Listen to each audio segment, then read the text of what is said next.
billahi samil alim minasyaitonir rajim. Bismillahirrahmanirrahim. Assalamualaikum warahmatullahi wabarakatuh. Waalaikumsalam warahmatullahi wabarakatuh. Alhamdulillah.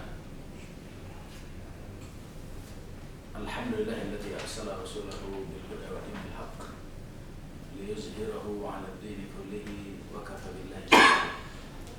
Asyhadu an la ilaha illallah wahdahu la syarika lah wa asyhadu anna Muhammadan 'abduhu wa rasuluhu la nabiyya ba'da.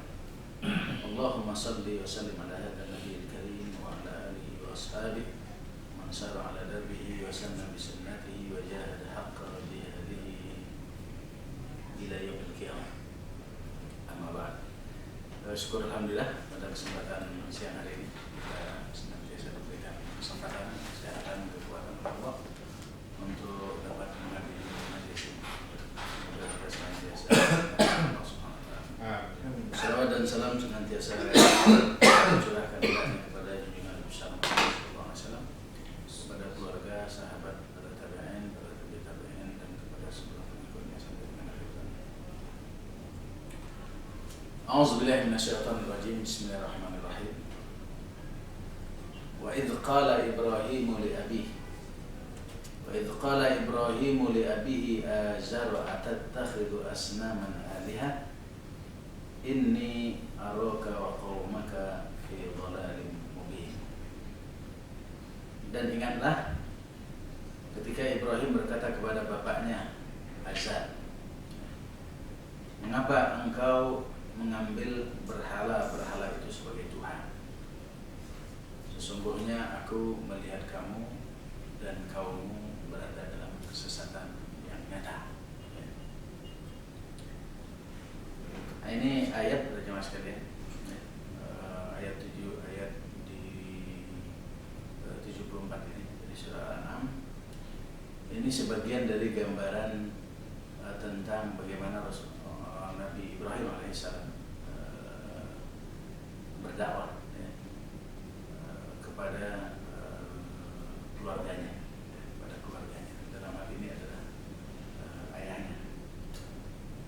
Sebenarnya cerita tentang dakwah Ibrahim kepada keluarganya, khususnya kepada ayahnya dan kepada umatnya ketika itu sebenarnya lebih banyak dirangkum di dalam surat Maryam. Surat Maryam 41, 48. Kalau kita lihat di sana, boleh kita lihat itu surat Maryam 41 sampai 6 dengan 48. Saya juga sudah buka juga ini. 41, 48 itu digambarkan begini. Wadhkur fil kitab Ibrahim innahu kana siddiqan nabiyya. Qala li abihi ya abati lima ta'budu ma la yasma'u wa la yubsir wa la yughni 'anka syai'an.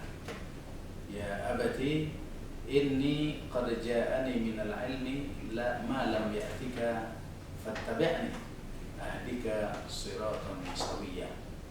Ya abati la ta'budi syaitan inna syaitana kana asiyya. Ya abati inni akhafu an yamassaka adzabu minar rahman fatakuna lisyaitani waliyya. Qala araghibun anta an alihati ya Ibrahim la illam tantahi la arjumannak wahjurni maliya. Qala salamun alaik sa'astaghfiru laka rabbi innahu kana bi hafiyya. Wa a'tazilukum wa ma tad'una min dunillahi wa ad'u rabbi asa an la akuna bi du'a'i rabbi syaqiyya.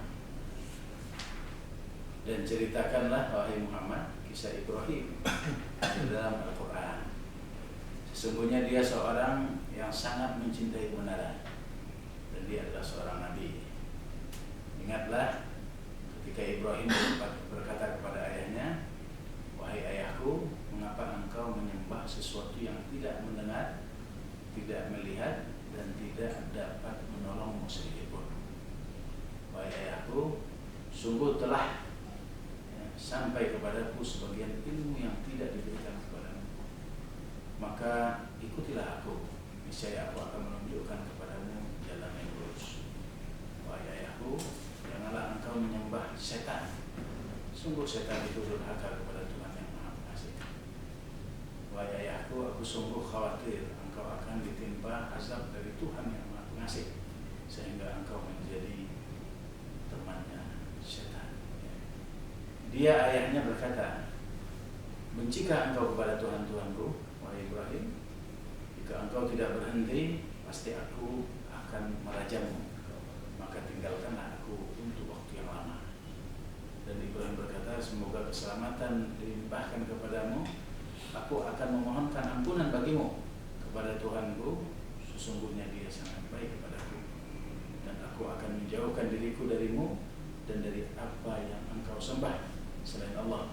Dan aku akan berdoa kepada Tuhanku, mudah-mudahan aku tidak akan kecewa dengan berdoa kepada Tuhanku. Nah, ayat 148 kan jelas sekali bagaimana Ibrahim alaihissalam menyampaikan dakwah kepada keluarganya, dalam adalah ayahnya. Kalau di sini kan hanya garis besarnya saja, garis besar mengingatkan kita kembali tentang apa yang telah dilakukan Ibrahim dalam meluruskan keyakinan ayahnya. Mengapa engkau mengambil berhala-berhala itu sebagai Tuhan? Sesungguhnya aku melihat kamu dan kamu berada dalam kesesatan yang nyata. Ternyata konteksnya yang detail itu adalah dari ayat 41 sampai ayat 48 ya, di dalam surat Maryam. Karena begini, kalau kita hanya melihat dari perspektif surat Al-An'am, model dakwah yang dilakukan Ibrahim, ini cenderung kesan kita itu Ibrahim kasar gitu. Ibrahim kasar dan cenderung menggurui. Kalau kita lihat gini, dan ingatlah ketika Ibrahim berkata kepada bapaknya Azar, mengapa engkau mengambil berhala-berhala itu sebagai Tuhan? Jadi kecenderungannya kalau hanya melihat dalam konteks Al-An'am ini, ya, Ibrahim itu sebagai seorang nabi, sebagai juru dakwah kasar begitu dalam berdakwah, ya kan? Dan cenderung menggurui. Padahal kan seharusnya kalau dalam komunikasi dakwah tidak demikian, ya kan? Apalagi yang dihadapi dalam hal ini orang lebih tua, ya kan? Dan lebih-lebih adalah sebagai ayah gitu. Anak nggak boleh menggurui ayah, ya kan? Menggurui orang yang lebih tua juga nggak boleh. Harus ada komunikasi dakwah yang lebih santun, yang lebih apa istilahnya, yang lebih yang lebih komunikatif, ya kan? Lebih produktif. Nah, ternyata kalau kita lihat di dalam surat Maryam, subhanallah sebenarnya Ibrahim, ya kan? Beliau menggunakan bahasa-bahasa yang jauh lebih santun daripada yang kita perkirakan. Menggunakan kata-kata ya abati itu udah beda. Istilah yang lainnya yang biasa digunakan oleh Luqman ya bunayya, ya abati itu beda loh. Kalau dalam bahasa Arab panggilan anak itu dalam bahasa Arab itu kan bisa waladi, bisa ibni, ya. Tapi ini dia menggunakan uslub tasghir ketika Luqman menasihati anaknya, ya. Ini ini konteksnya kepada Luqman itu ya, ketika dia memanggil anak-anaknya dengan kata-kata bunayya, bukan walad, ya kan? Itu beda itu.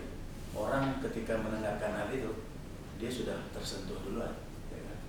Kalau orang Arab ya kan? Sama dengan kita memanggil anak kita, wahai anak yang cintai, yang kusayangi, ya gitu. Bahasanya seperti itulah, ya kan?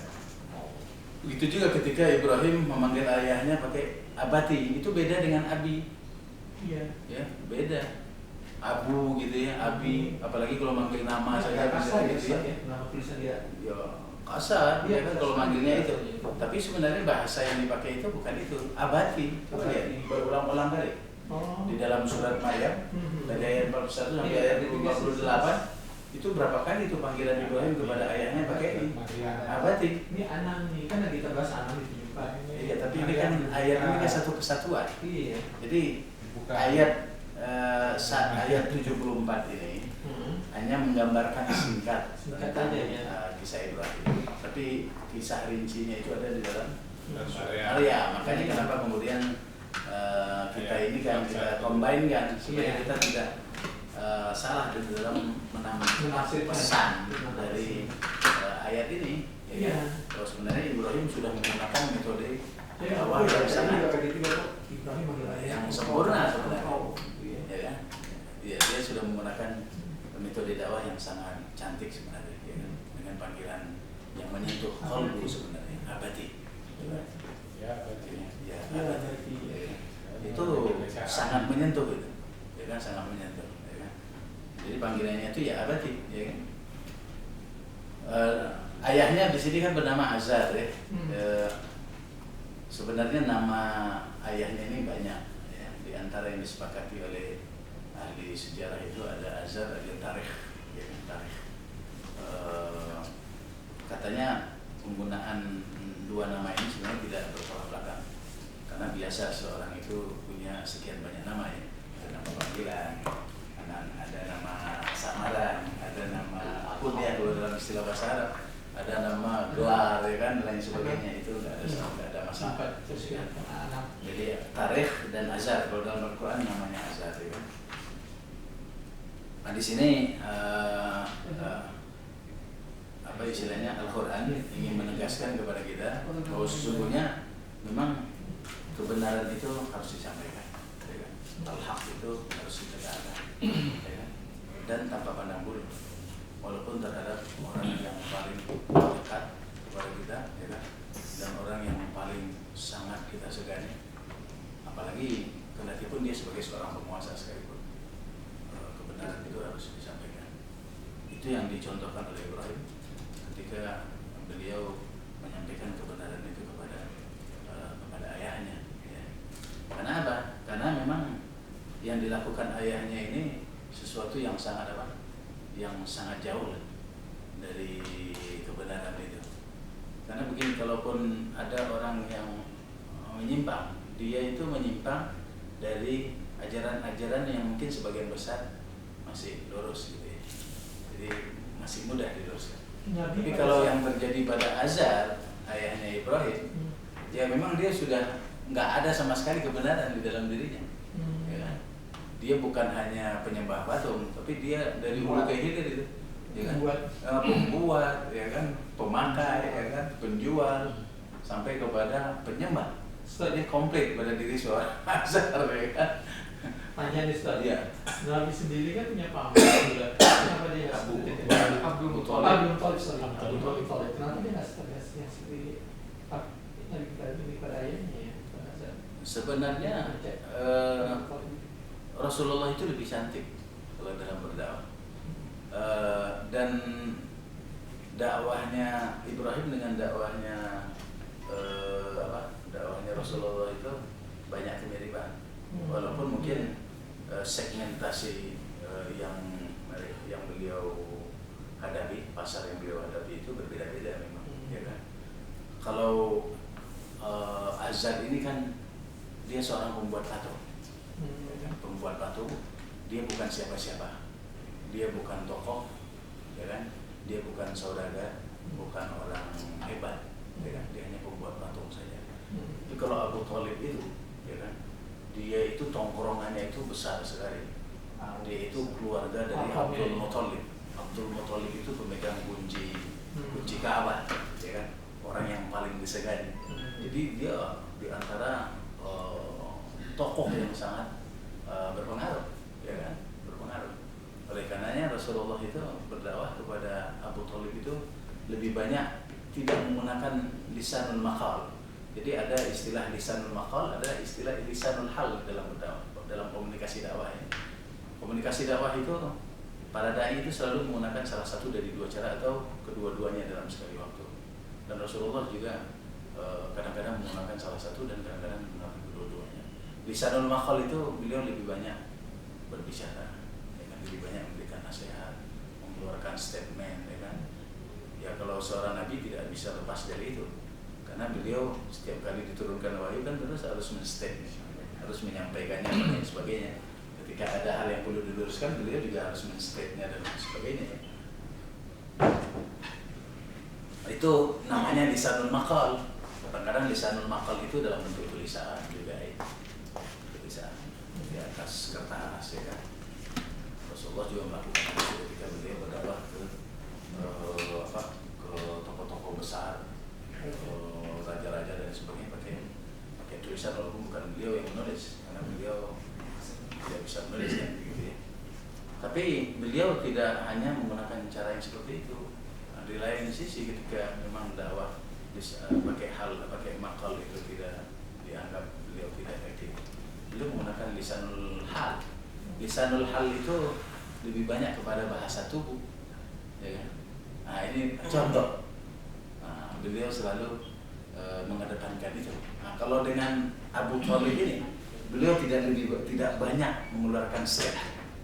Dan saya jarang membaca di riwayat itu ada dialog-dialog yang panjang antara Rasulullah dengan Abu Thalib begitu ya.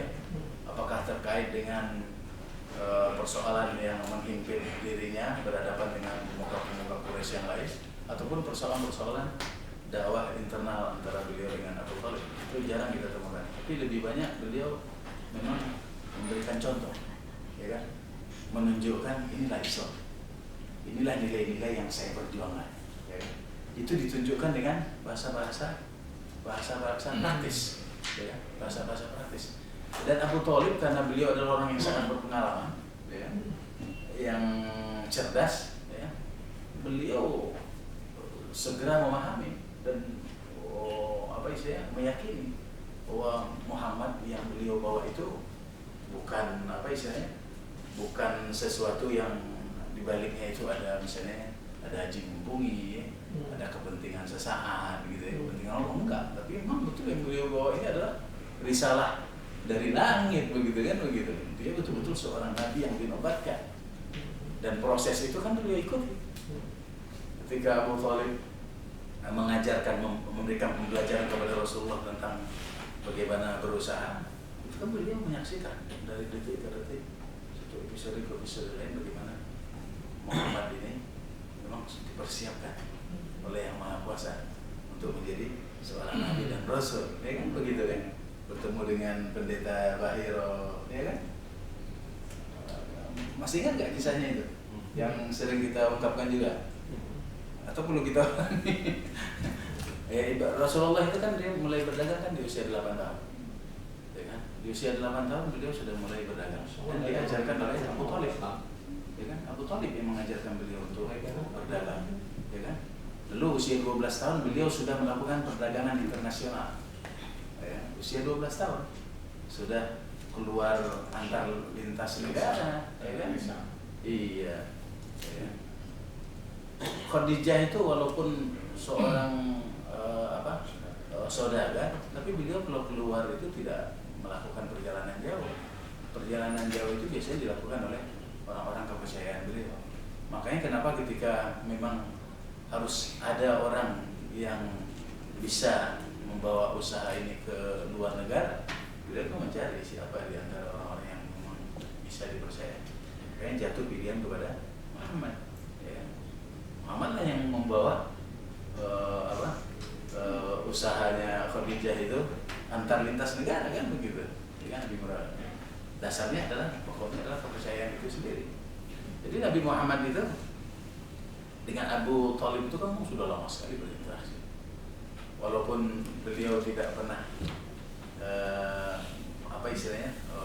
dengan lisanul maqal tadi, tapi Ibrahim mencermati, mengikuti terus, ya kan, sepak terjang Rasulullah dan tidak ada yang salah, benar semuanya. Makanya beliau tidak pernah ragu tentang apa yang dibawa oleh Rasulullah.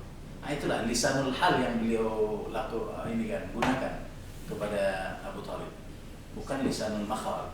Tapi kalau Ibrahim pakai lisanul maqal, karena kan di dalam surat Maryam tadi jelas kan, Ibrahim mengatakan, saya mohon maaf bukan karena sombong, bukan karena angkuh, memang ilmu saya lebih baik sedikit daripada bapak. Bapak kan tukang itu kan, iya, pembuat patung. Ya artinya ya orang yang tidak berpendidikan lah begitu, taunya hanya membuat patung saja, ya kan, dan menjualnya, ya kan, dan sebagainya seperti itu. Makanya Rasul Ibrahim masuk mengatakan, ya kan, ya sama ketika kita mendapatkan nasihat dari anak kita. Anak kita kan kadang-kadang bilang, untuk apa Bapak menyekolahkan saya tinggi-tinggi? Kan begitu. Untuk apa ya? Artinya bahwa wajar kalau kemudian mungkin ilmunya lebih baik dari kita, ya. Karena sekolahnya mungkin juga lebih baik juga dari kita, ya kan? Sekolahnya kita mungkin S1 saja, mungkin anak-anak kita master, doktor, ya kan? Ya wajar-wajar saja kalau kemudian ilmunya lebih baik. Nah, sepertinya Ibrahim gitu, dia kan men-state begitu, ya kan, kepada ayahnya, saya lebih baik ilmu saya yang saya miliki, ya kan? Oleh karenanya, menurut pertimbangan saya, ya, bahwa apa yang dilakukan ayah ini tidak tepat, nggak benar. Ya udah, ikuti saya aja, ya kan? Ikuti saya, dijamin insya Allah. Dalam surah Maryam menjelaskan itu, ya kan? Boleh? Iya. Tadi saya tertarik sama yang kisah Mama Nabi itu kan, Rasulullah. Tapi kan sampai akhir hayatnya dia tidak memeluk agama Islam ya. Iya. Ini gimana sih kita dapat menyimpulkan dengan bijak gitu? Ini kehendak Allah atau memang dari faktor manusianya? Seperti halnya setan atau iblis yang pada awalnya dia itu adalah hamba Allah, termasuk yang taat sekali. Kemudian masalah awalnya kan masalah Adam itu, jadi dia seolah-olah disalahkan atau apa. Jadi gimana sih kita ini, apakah emang kehendak Allah sebenarnya yang mau seperti itu takdirnya, atau memang karena faktor orangnya? Gimana sih? Iya. Jadi sebenarnya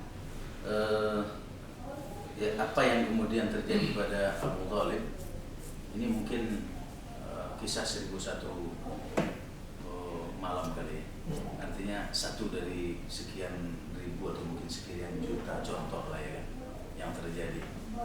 Artinya bahwa proses seseorang untuk kemungkinan dia menjadi orang lurus ataupun justru menyimpang itu sudah dilakukan oleh Abu Thalib. Dan ya garisnya itu lurus itu, ya, lurus. Tapi ternyata hal itu tidak sampai kemudian meyakinkan dirinya untuk mengganti akidahnya, kan begitu. Padahal persoalan akidah itu kan persoalan yang paling basic, ya, yang paling fundamental. Karena kalau akidahnya rusak, yang lainnya nggak ada artinya, kan seperti itu. Jadi saya kira seperti itu, bahwa ini hanya contoh satu saja, mudah-mudahan tidak terjadi lagi. Tidak terjadi lagi. Jadi betul-betul takdir Allah jauh lebih dominan dalam konteks ini. Takdir Allah jauh lebih dominan terhadap Abu Thalib ini. Ya. Artinya Allah mungkin ingin memberikan pesan kepada kita, ya, ingin memberi pesan kepada kita bahwa apa? Walaupun kita sudah menjemput yang namanya hidayah, tapi hidayah itu bukan milik siapapun. Hidayah ini milik Allah. Kendati pun kita saja jemput, kalau Allah tidak berkehendak, Allah tidak akan kasihkan hidayah. Walaupun hidayah itu sudah ada di depan mata ini. Ibrahim, Abu Thalib kan di depan mata dia, Muhammad loh. Ya kan? Orang kalau melihat Muhammad itu, ya kan? Kalau dalam berbagai kisah itu, siapa saja kalau melihat Muhammad itu tidak akan bisa berbicara, ya kan? Akan mengakui. Seperti kisah siapa namanya? Mughirah. Siapa itu? Ya kan? Ada di situ ada Ubay bin Khalaf, ada Umayyah bin Khalaf, dan ada Utbah. Ya, Utbah. Itu tokoh-tokoh yang sangat luar biasa ini, orang-orang hebat. Ya kan? Mereka ini bersaudara, ya, dan punya hubungan persaudaraan juga dengan keluarga besar Rasulullah. Ya, mereka ini sangat yakin ini. Dengan segala cara yang mereka lakukan, mereka bisa meyakinkan Muhammad untuk melakukan kompromi-kompromi. Masing-masing punya keahlian yang berbeda-beda. Utbah ini keahlian dia yang paling menonjol. Dia jago lobby. Komunikasi masanya luar biasa. Utbah bin Abi Mu'aid kalau nggak salah, sukses, sangat hebat kalau dalam berkomunikasi. Nah, pada satu saat waktu di Makkah, ya kan, segala upaya kan sudah dilakukan oleh pihak lain untuk agar kemudian Islam ini tidak berkembang, itu tidak bisa. Tapi kemudian mereka mencoba untuk kompromi, mana kemudian dikompromikan, ya biarkan Islam tumbuh, tapi agama kita jangan diusik-usik gitu, ya kan? kan tradisi budaya yang memang sudah ada itu dibiarkan juga, ya kan? Karena kan kalau Islam itu sendiri kan memang kecenderungannya kan meluruskan yang salah kan begitu. Ya otomatis kalau memang salah harus diluruskan, tidak membiarkan, ya kan? Nah, maunya Utbah dan rekan-rekannya ini, ya dua-duanya berjalan lah seiring sejalan. Al-haq wal batil itu berjalan bersama-sama. Bisa nggak Pak? Ya, bisa. Kalau di negeri ini kayaknya begitu. Iya. Semuanya berjalan. Kayaknya itu dibangun, ya kan? Dibangun sedemikian rupa. Salah-salahnya korupsi jangan. Utbah, ya, dan Utbah sudah sangat yakin bahwa dia akan sangat bisa untuk meyakinkan Muhammad melakukan kompromi yang seperti itu. Datanglah Rasulullah Utbah kepada Nabi Muhammad, ya kan? Kemudian Utbah bercerita, ya kan, dengan semangat kekeluargaan dan lain sebagainya sampai kepada poin ya kompromi itu, ya kan? Rasulullah tidak mengiyakan dan tidak menidakkan. Rasulullah kalau nggak salah pada saat itu membaca surat Toha. Surat Toha yang beliau baca dari ayat berapa ke ayat berapa itu ya. Dibaca dari awal sampai kemudian Rasulullah berhenti. Ya setelah itu Utbah itu diam aja, nggak mau apa. Udah selesai kata Nabi Muhammad, pertemuan kita saat ini. Udah selesai. Ketika kembali ditanya oleh Umayyah bin Khalaf dengan Ubay bin Khalaf, bingung Ubay itu, kayak dihipnotis gitu. Padahal yang dibaca itu ayat Al-Quran, ya kan? Saya bingung nih, saya nggak tahu apa yang dibaca Muhammad. Yang jelas saya tidak pernah dengar seumur hidup saya, gitu. Ya kan? Saya dari ujung dunia ke ujung dunia saya sudah tahu, ya kan, kekayaan bahasa Indonesia, tapi saya belum pernah menemukan kalimat yang begitu indah, yang begitu luar biasa yang dibaca oleh Muhammad. Saya yakin itu bukan buatan Muhammad. Saya yakin itu bukan buatan Muhammad, ya kan? Sampai seperti ini, ya kan? Jadi artinya apa? Ya, Muhammad itu kalau orang ketemu pasti nggak bisa ngomong-ngapain, ya kan? Akan langsung tunduk, apalagi kalau mendengarkan beliau. Ya ini Abu Thalib, ya kan? Setiap hari, setiap saat ketemu, ya, berdialog, ya kan? Makan satu piring mungkin dan lain sebagainya, kan? Tinggalnya memang di rumah Abu Thalib waktu itu di bawah pemeliharaan beliau. Itu sampai mati, ya kan? Seperti yang dikatakan ibu tadi, tidak tersentuh untuk untuk istilahnya, untuk merubah keyakinannya, kan? Walaupun beliau sadar betul bahwa ya yang dibawa oleh Muhammad itu benar. Nah itulah yang tadi mungkin ini pengalaman yang mungkin tidak terjadi pada orang lain, tapi cukup terjadi pada Nabi Muhammad sebagai pembelajaran, ya kan? Tapi ya mungkin pesannya itu yang tadi, hidayah itu walaupun orang sudah berusaha untuk menjemputnya, tapi kalau memang Allah tidak menakdirkan hidayah itu sampai, maka tidak akan sampai. Tapi yakinlah upaya-upaya yang dilakukan orang untuk menjemput hidayah, ya kan? Itu juga bagian dari rahmat Allah, dan biasanya pasti dapat hidayah. Hanya persoalannya ada yang lambat, ada yang cepat, yang seperti itu. Tapi Abu Thalib tidak dapat. Ya ini contoh yang mungkin satu dari sekian juta, ya kan? Mudah-mudahan tidak terjadi pada seorang. Ya seperti itu lah. Wallahu a'lam.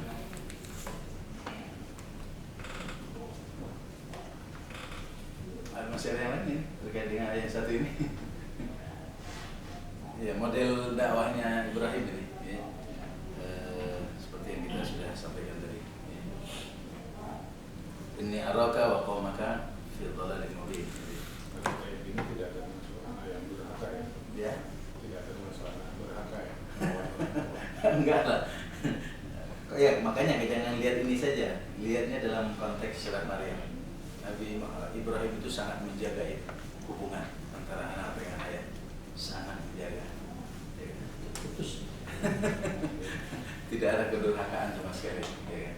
Ini bukan bentuk perlawanan, tapi ini malah justru dalam bentuk rahmat sebenarnya, ya. Bentuk kasih sayang Ibrahim ya, kepada Azar. Tapi yang luar biasa di dalam konteks komunikasi dakwah yang dilakukan Ibrahim dengan Azar, kendati-pun Azar dia bersikukuh dengan keyakinannya, itu kan akhirnya kan ditutup oleh Ibrahim. Ya udah, ya kan, kalau begitu saya sebagai anak tetap akan memperlakukan dia sebagai ayah, dan kewajiban saya sebagai anak mendoakan. Jadi Nabi Ibrahim itu terus mendoakan ayahnya, ya kan dia berdoa, ya kan, dan doanya itu adalah bagaimana ayahnya itu bisa berubah. Mohon kepada Allah agar ayahnya berubah. Itu aja doanya Ibrahim ketika itu. Baru kemudian setelah meninggal berhenti itu doanya Ibrahim. Doanya Ibrahim berhenti saat Azar meninggal dan dia dipastikan meninggal dalam keadaan kafir. Nah, gitu. Ya, berhenti deh. Doanya Ibrahim itu berarti. Jadi sejak peristiwa ini kan sudah tidak pernah ketemu, karena memang Ibrahim diusir, ya. Sudah pergi. Itu kisah Ibrahim dan ayahnya dalam surat Al-An'am dan surat Maryam. Wa kadzalika nuri Ibrahim malakut as-samawati wal ard wa liyakuna minal muqinin. Demikianlah kami memperlihatkan kepada Ibrahim kerajaan langit dan bumi agar dia termasuk orang-orang yang yakin. Jadi seperti halnya nabi-nabi yang lain, bahkan hamba-hamba Allah yang lain juga, ya, bahwa proses penanaman keyakinan itu pada diri seorang Ibrahim itu melalui tanda-tanda kebesaran Allah yang ada di alam semesta, dan hal itu ditampakkan jelas kepada Ibrahim, ya, dan di antara yang Allah tunjukkan kepada Ibrahim ini benar-benar yang terkait dengan alam semesta, ya, tata surya, ya, apa istilahnya, ya, planet dan lain sebagainya. Ya. Konon kabarnya banyak sekali ahli astronomi itu yang pada akhirnya masuk Islam, ahli astronomi. Karena apa? Karena mereka bersentuhan langsung dengan tanda-tanda kebesaran Allah yang sangat nyata, ya, yang sangat dahsyat, ya, di tata surya sana yang begitu. Mungkin kita pernah dengar kisah tentang Stephen Hawking kali. Pernah dengar ya? Stephen Hawking itu ahli astronomi dari Inggris yang IQ-nya lebih hebat daripada Albert Einstein, 260 IQ-nya. Dan kalau Albert Einstein itu kan pernah di Guinness World Record itu kan cuma 220. Nah, sekarang ini ada di Guinness Record itu Stephen Hawking, IQ-nya 260. Dia seorang ahli astronomi. Dia menganalisa tentang segala sesuatu yang beredar di alam di tata surya ini.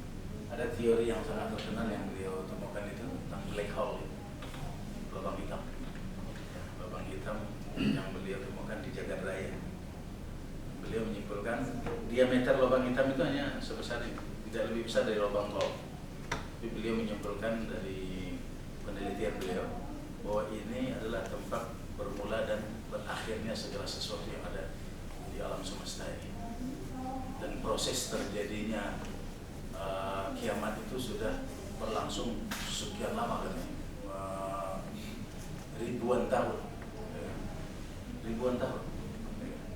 menurut Stephen Hawking. Cuman yang unik ini Jadi Stephen Hawking ini bukan orang yang kenal Tuhan, orang yang anti Tuhan, tapi bicara tentang hari kiamat. Karena apa? Karena memang dia terkait dengan bidang keilmuannya. Pada akhirnya dia mengakui bahwa memang ada zat yang maha dahsyat, maha perkasa, berkuasa dan lain sebagainya. Dia menyimpulkannya dengan God. Memang hari ini dia belum masuk Islam, tapi dia sudah mendekati ke arah belum masuk Islam. Apa? Karena belum ada agama yang mendekati dirinya. Karena kalau untuk tunjuk yang lebih dekat kan melalui pendekatan agama. Kalau pendekatan ilmu kan hanya sebuah kesadaran yang muncul saja bahwa di sana ada Tuhan. Tapi persoalannya ketika ditanya lagi Tuhan yang mana, ini persoalannya kan, ya kan? Seperti apa Tuhan itu? Kan susah mendeskripsikan Tuhan kan tidak bisa melalui ilmu pengetahuan, dan ilmu pengetahuan tidak punya kemampuan untuk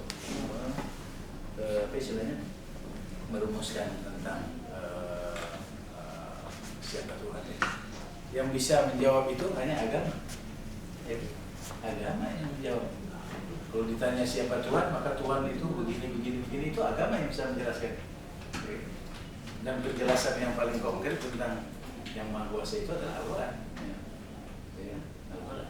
Kalau yang lainnya kan bukan membuat semakin jelas, tapi membuat semakin bingung.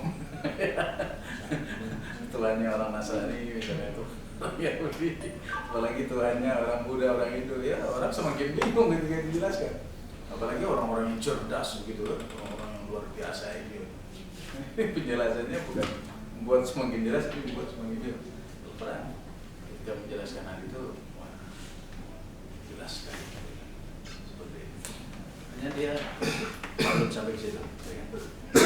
Memang persoalan yang terkait dengan alam semesta ini sangat luar biasa. Ya. Dan itu merupakan anugerah Allah kepada Ibrahim. Ya. Ketika Allah Subhanahu Wa Taala menunjukkan tentang kekuasaan Allah yang ada di alam semesta kepada Ibrahim. Maka lalu kemudian ada sebuah proses, ya. Proses ini terkait dengan wawasan sebenarnya.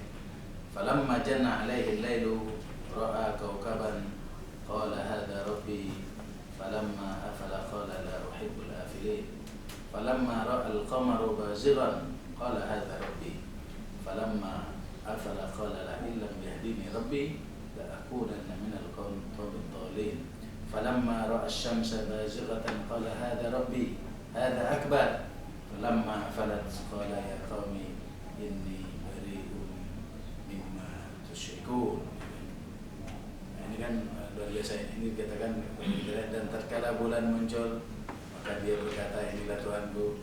Setelah bulan itu tenggelam maka dia berkata jika Tuhanku tidak memberikan hidayah niscaya aku tidak termasuk orang yang sesat. Dan tatkala dia melihat matahari terbit maka dia berkata inilah Tuhanku yang ini lebih besar. Setelah matahari itu terbenam maka dia berkata wahai kaumku sungguhnya aku berlepas diri dari apa yang kalian sekutukan. Sungguhnya aku menghadap ayat sampai di sini ya beberapa ayat. Nah, di sini memang ada perdebatan di antara para ulama tafsir.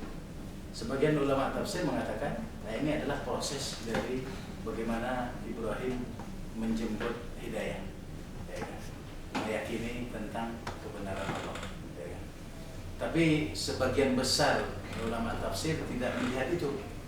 Ulama tafsir melihat ini adalah bagian dari komunikasi dakwah yang dilakukan Ibrahim kepada kaumnya. Ibrahim itu dari sejak awal dia sudah sangat yakin. Ya kan? Dia sudah sangat yakin, oleh karenanya dia diangkat sebagai seorang nabi.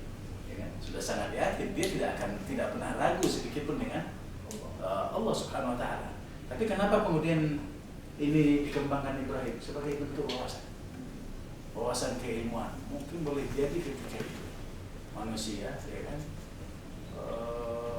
Memang dari sisi ilmu pengetahuan sudah sangat maju di zaman Ibrahim, sehingga di dalam berdialog ini melalui pendekatan seperti ini lebih lebih mudah untuk berkomunikasi, ya kan? Seperti itu luar biasa ini, ya kan? ketika Ibrahim berbicara tentang bulan, bicara tentang apa? Bicara tentang matahari, bicara tentang apa lagi, bintang dan lain sebagainya. Mengusik rasio siapa saja, mengusik logika siapapun. Ya. Jadi kalau orang-orang cerdas itu ketika diajak bicara begitu, oh iya gitu ya. Tapi kalau orang-orang awam biasa saja, karena mungkin nggak nyambung kali ya. Tapi kalau orang-orang yang paham, ketika diajak berdialog dengan Ibrahim, nyambung. Jadi lebih apa sih? Lebih efektif, ya. Lebih cepat penerimaan dakwah dalam konteks model dakwah yang dilakukan oleh Ibrahim. Kalau saya lebih sepakat kepada pendapat yang kedua. Ini bukan proses dari bagaimana Ibrahim menemukan keyakinannya, bukan. Ibrahim itu sudah sangat yakin dari sini. Tapi apa yang dikemukakan Allah dalam Al-Quran tentang ini adalah bagian dari komunikasi dakwah yang dilakukan Ibrahim kepada umatnya, yang notabene-nya mereka adalah orang-orang yang memang diberikan ilmu pengetahuan yang baik juga ketika itu, sehingga Nabi Ibrahim mengembangkan kebiasaan dakwah dengan berkata, Inni wajjahtu wajhiya lilladzi fatara as-samawati wal ardh hanifan wa ma ana minal musyrikin. Sesungguhnya aku menghadapkan wajahku kepada Zat yang telah menciptakan langit dan bumi dengan hanif, dan aku tidak termasuk orang-orang yang musyrik. Nah, dengan demikian, kalau sudah tahu tentang hakikat apa yang dikemukakan tadi, ya, seharusnya kita harus tunduk, memberikan ketundukan, beribadah, ya, melakukan takarrub itu hanya kepada Zat yang menciptakan itu semua, yang Maha Kuasa, ya kan? Dan menolak segala bentuk kesyirikan, ya, seperti yang terjadi, yang berlaku di masyarakat, ya, termasuk yang terjadi pada keluarga besar Ibrahim dalam hal ini ayahnya. Jadi seperti itu fenomena tentang komunikasi dakwah yang dilakukan oleh Ibrahim kepada orang tuanya dan kepada kaumnya. Ada yang mungkin yang ingin diinginkan? Ada. Iya, silakan. Kalau pertanyaan. Silakan. Cuma ini kan di ujung waktu, tapi yang menurut saya. Gak apa-apa, ditanyakan aja Bu, nanti kan kita bisa jawab di kesempatan yang lain.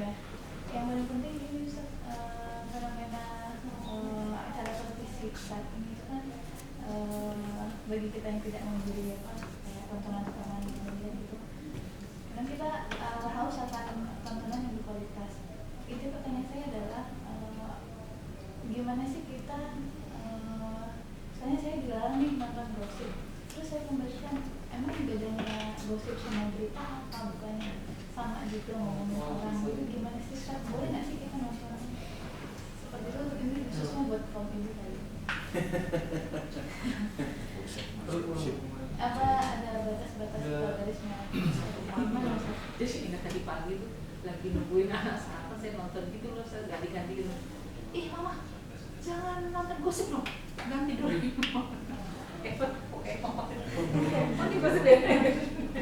Terus Ustaz, apakah itu sebatas hanya yang bentuk visual atau termasuk bacaan juga sih? Kan kadang-kadang kita suka nge-browsing gitu kan.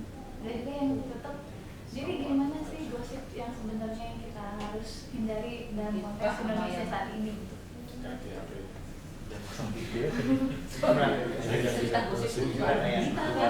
Gue gak ada TV. Gue gak tau, gue campur cuma ada 2. Mungkin ada dua ya. Mungkin saya mikirnya ada 2 ya. Bisa jadi apa? Bisa jadi tongkatnya Nabi Musa, satu lagi bisa jadi sihirnya. Jadi nggak bisa lurus terus dan nggak bisa belok juga. Jadi belok lurus. Terus gitu. Jadi milihnya harusnya gimana? Digitalisasi ini dikurangin gitu. Gue gak pasang TV. Baru tahu saya Kalau campur bicara ada soal 2 tahun. Ibu bicara soal informasi itu kan ibarat apa? Hilir mudiknya kendaraan ya, yang kadang-kadang kita juga tidak punya kekuatan untuk menghambatnya. Ya kan? Apakah kita akan menutup telinga kita setiap saat untuk tidak mendengar? Apakah kemudian kita akan menundukkan mata kita terus ke bawah? Ya, tidak melihat misalnya gitu kan? Itu kan juga tidak mungkin. Jadi informasi itu hilir mudiknya seperti kendaraan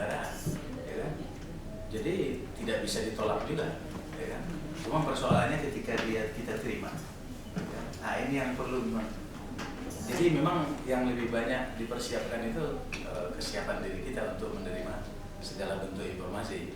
Ya kan? Nah ini yang kadang-kadang memang yang tidak ada pada umat Islam ini. Umat Islam ini tidak dipersiapkan untuk menerima segala kemungkinan itu kan. Akhirnya ya lebih mudah mereka justru terkooptasi dengan informasi itu, ya kan? Bahkan justru larut terjebak, ya kan? Lalu kemudian dia menjadi bagian dari yang ikut bermain gosip dan lain sebagainya, seperti itu. Jadi kalau udah bergosip kan terus ya.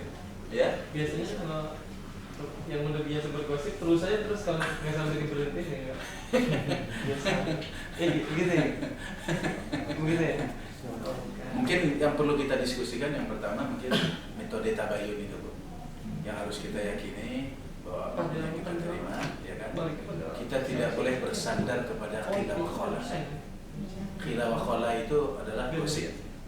Misalnya katanya, ya kan? Ya kebanyakan katanya praduga, ya kan? Lalu kemudian isunya, ya kan? Dia kalimat-kalimat seperti itu. Baca Haji Hujurat ayat 6, surat ke-49 ayat 6. Ya, itu yang itu, lebih itu panduan kita. Kemudian yang lainnya juga itu kalau informasi itu tidak boleh dari sepihak. Ya kan tadi seperti yang tadi dia kan hilir mudik ibarat kendaraan yang tidak bisa kita hambat, tapi kita ketika masuk kita nerimanya tidak boleh sepihak. Apalagi kalau kemudian tujuan kita ingin menyelesaikan, ya, sebagai penengah, mediator dan sebagainya, kita nggak boleh menerima informasi itu sepihak. Kita harus menerimanya secara utuh dan dari berbagai pihak, apalagi pihak-pihak yang memang dalam hal ini berkompeten dalam konteks gosip itu, ya. Sehingga utuh kita menerimanya. Nah, dengan demikian kita betul-betul menjadi penengah dan mengambil ini yang objektif gitu. Tapi kalau tidak, ya kita akan model-model tabayun itu lebih. Jadi kita perlu memang bicara secara khusus tentang tabayun itu, ya, sehingga tidak ada apa ya kita bisa memilah lah. Ya. Tapi intinya boleh dong ya kita tonton.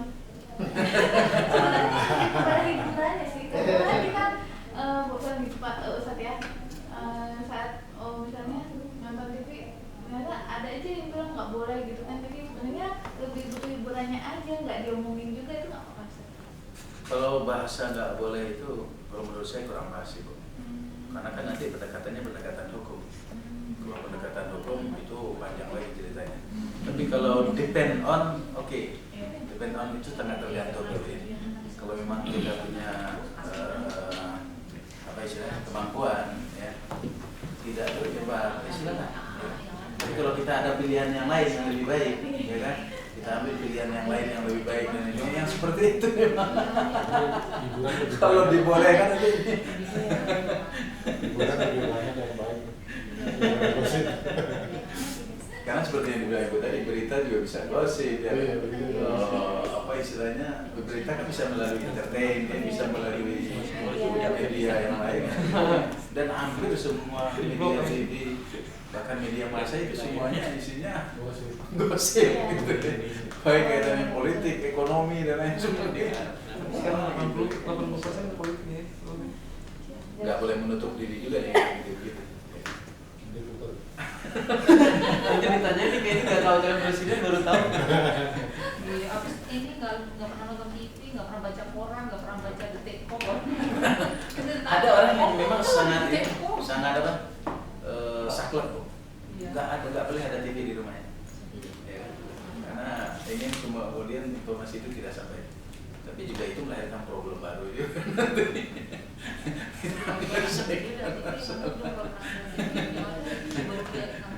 Kalau saya waktu di Pakistan diajarkan dengan guru-guru saya. Guru-guru saya itu sangat Islami sekali. Dia ada TV di rumahnya, tapi dia konsekuen loh. Setiap ada hal-hal yang tidak sesuai dengan Islam, yang jelas dia patokannya Islam. Kalau tidak sesuai dengan nilai-nilai Islam, dia pasti matikan. dia pasti alihkan, otomatis itu dialihkan. Dia ajarkan saya betul. Waduh subhanallah, ya bisa ya begini. Kita kadang-kadang kan karena satu dan lain hal terpaksa juga nonton gitu. Padahal jelas-jelas tidak Islami gitu. Ukurannya Islami aja. Kalau dia Islami ditonton aja. Dan kalau tidak Islami dia tidak tonton. Apapun bentuknya. Sebuah bentuk. Tapi dia tidak mengharamkan diri. Ya, silakan nonton diri. Tapi patokannya itu. Kalau sesuai dengan ajaran kita ikuti. Kalau tidak tinggalkan. Ini yang susah ya. Berarti kan kita yang harus memilah-milahnya. Dan berat. Saya coba itu nggak bisa saya. Nggak bisa. Allah. Tadi yang banyak Ibu jangan lupa Ibu sampaikan aja Ibu. Nggak apa-apa. Nanti kita bisa jadi bahan diskusi. Kita cukupkan sampai di ayat 79. Allah alam bisawab. Mudah-mudahan apa yang kita lakukan ini sangat biasa dicatat Allah Subhanahu wa taala. Kita akhiri dengan sama-sama baca alhamdulillah.